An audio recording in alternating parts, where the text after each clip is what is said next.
Bom, como vocês viram aí, é até um pouco dramático o comunicado do Marco Rubio, secretário de Estado dos Estados Unidos, porque existe essa preocupação muito grande com cidadãos americanos que estão fora dos Estados Unidos, especialmente nesses países aí que estão próximos do Irã, estão ali podem ser alvo de ataques do Irã, como a gente viu nos últimos dias, Emirados Árabes, Catar, países ali do Golfo Pérsico, que de fato foram alvo de bombardeios do Irã. Eu quero dar uma notícia agora há pouco da CNN Internacional, de que um oficial americano, um funcionário do governo americano, disse à CNN, essa fonte, que nas próximas 24 horas deve haver um aumento significativo de ataques dos Estados Unidos contra o Irã.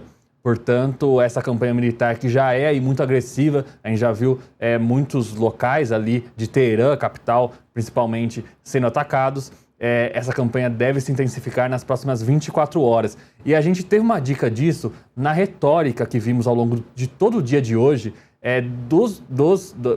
de quem faz parte do governo Trump. A gente viu o próprio Donald Trump falando, a gente vai mostrar essa fala daqui a pouco, mas eu quero mostrar agora uma fala do Pete Hegseth, o secretário de Guerra dos Estados Unidos, que deu mais detalhes sobre a operação no Irã. Vamos conferir o que ele falou e, enfim, os detalhes dessa operação militar, que, segundo ele, é uma das maiores da história.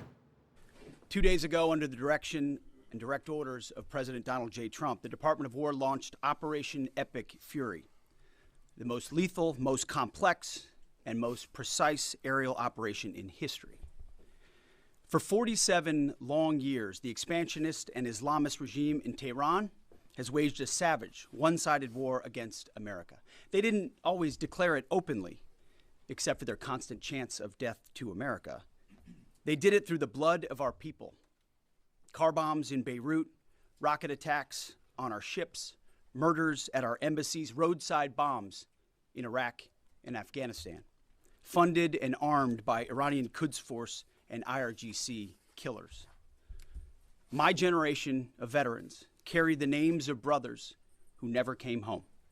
Brothers butchered by Iranian-backed roadside bombs and well-armed militias, thousands of our own.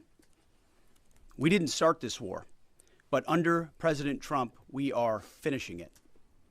Their war on Americans has become our retribution against their Ayatollah and his death cult. It took the 47th president, a fighter who always puts America first, to finally draw the line after 47 years of Iranian belligerence. He reminded the world, as he has time and time again, being an American means something unbreakable. If you kill Americans, if you threaten Americans anywhere on earth, we will hunt you down without apology and without hesitation, and we will kill you. President Trump has also been very consistent. Crazy regimes like Iran, hell-bent on prophetic Islamist delusions, cannot have nuclear weapons. It's common sense. Many have said it, but it takes guts to actually enforce it, and our president has guts. Iran's stubborn and self-evident nuclear pursuits, their targeting of global shipping lanes, and their swelling arsenal of ballistic missiles and killer drones are no longer tolerable risks. Iran was building powerful missiles and drones to create a conventional shield for their nuclear blackmail ambitions. Let me say that again. A conventional shield for their nuclear blackmail ambitions. Our bases, our people, our allies, all in their crosshairs. Iran had a conventional gun to our head as they tried to lie their way to a nuclear bomb.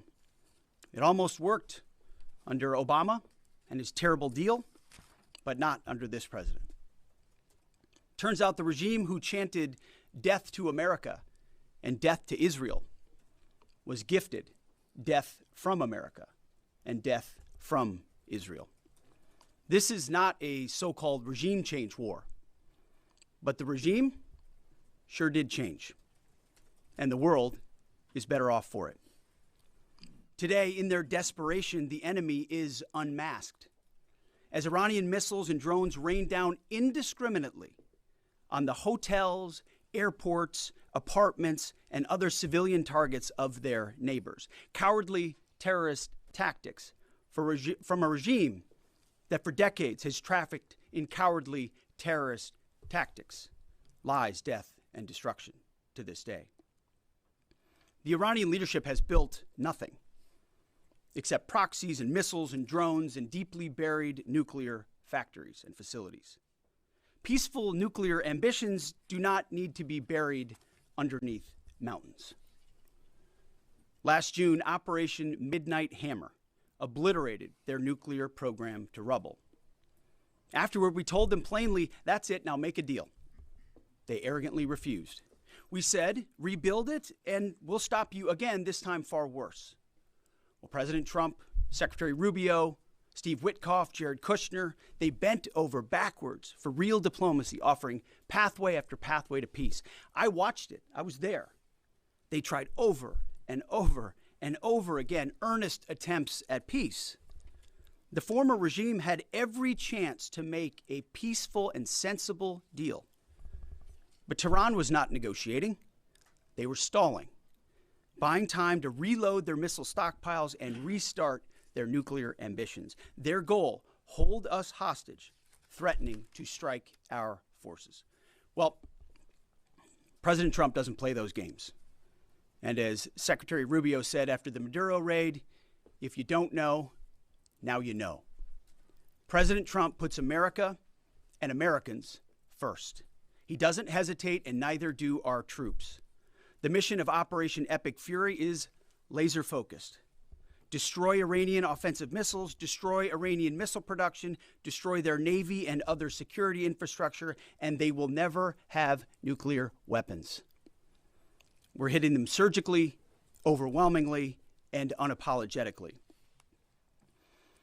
With every passing day, our capabilities get stronger and Iran's get weaker. We set the terms of this war, from start to finish.